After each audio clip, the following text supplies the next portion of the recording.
So in this lecture, what we're going to do is take the basic concept and idea of virtual work that we developed in the last section, and we're going to start thinking about that in the context of a structural element that is bending. So how virtual work is typically developed or evolved as an idea is that we will introduce the basic concepts and ideas, and then you will typically go and start considering virtual work in trusses.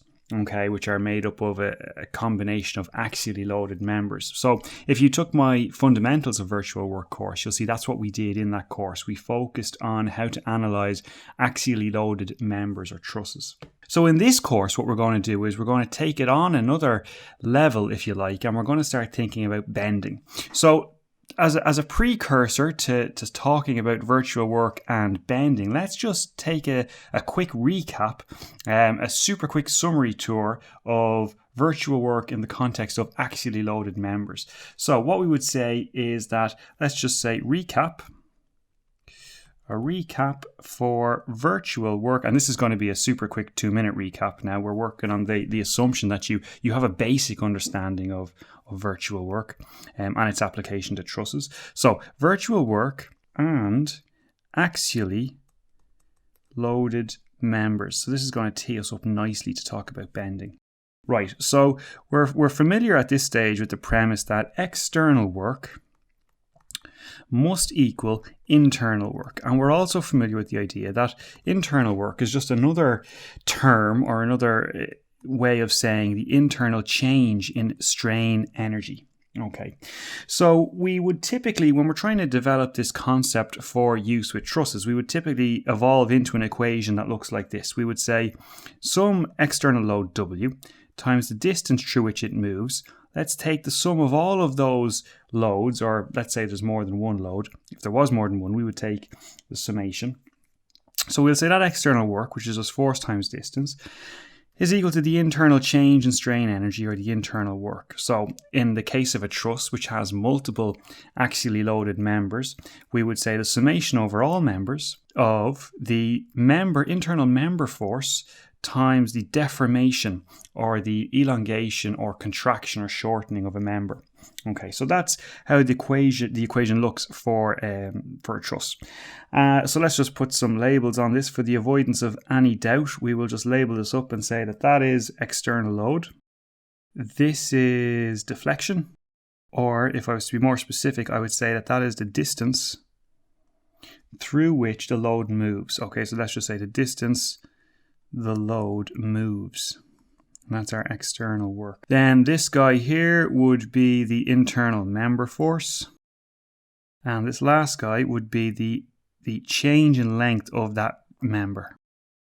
And then yet another way to think about this would be to identify that the load and the internal member forces, those are our equilibrium force system, because remember we said that to apply the principle of virtual work to any structure, we really needed two building blocks, and those building blocks were our equilibrium force system and our compatible displacement system. So no prizes for guessing that and that are our compatible displacement system. So that is how we would, or at least that's how we would start thinking about applying virtual work to a truss structure. We would select an equilibrium force system or a compatible displacement system, depending on what the question was we were trying to solve. And then ultimately we would just use this equation to solve for whatever we have that is unknown, whether that is a force or a deflection or displacement. So now that's the recap done. So now what we got to do is think about how do we take that and map it onto bending behavior. So that the question is, and where we want to get to by the end of this lecture, is how do we modify for bending? Well, the left-hand side of the equation is going to be unchanged. So this W times D, that's going to be the same for bending. What we're really interested in and what we're going to focus in on here is how do we accommodate, or not accommodate, but how do we account for or quantify the change in strain energy internally in a member that is bending as opposed to a member that is experiencing an axial load. So that's really what it boils down to. We want to look at the internal work or change in strain energy. So our change in strain energy, delta SE for short, rather than being a force multiplied by a distance through which that force moves, for the case of bending, it's going to be a moment, as in a bending moment, times an angular distance through which the bending moment is rotating. Okay, so instead of force times distance, it's moment times angle of rotation. Again, when we're thinking about discrete elements subject to axial load, it's quite easy to conceptualize a summation. So we're summing up this internal strain energy over all of the members. But because with bending, we're typically dealing with a bending moment, and the bending moment is quite often described by a function, some function of x, or a series of functions of x, where instead of doing a summation, we're doing an integration over the length. So a change in strain energy in a given member would be the integration over the length of that member of m times d theta. Okay, so this is perfectly analogous to a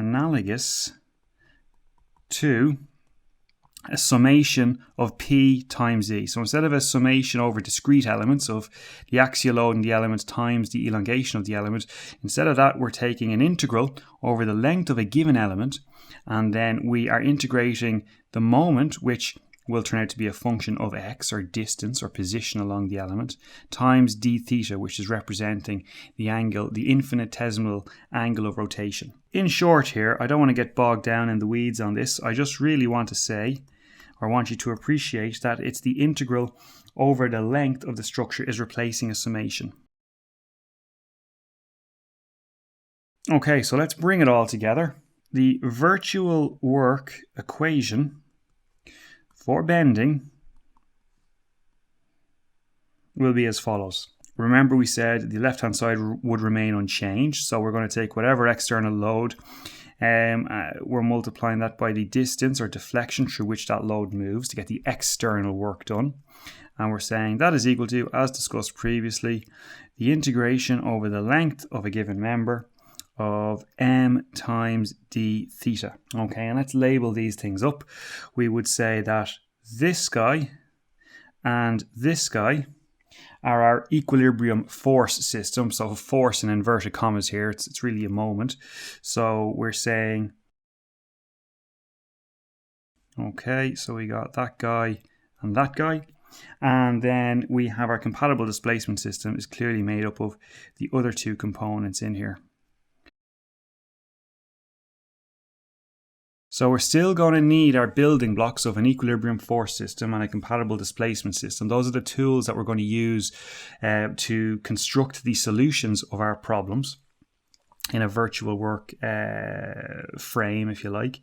So we still need those two tools, but this is how they map onto bending behavior, as opposed to the simpler case of axial load. Okay, so in the next video, we're going to just develop this equation a little bit further, and in particular the right-hand side of the equation, because as it currently stands, it's not the easiest equation in the world to use or to put into practice. So we'll develop that a little bit further in the next video.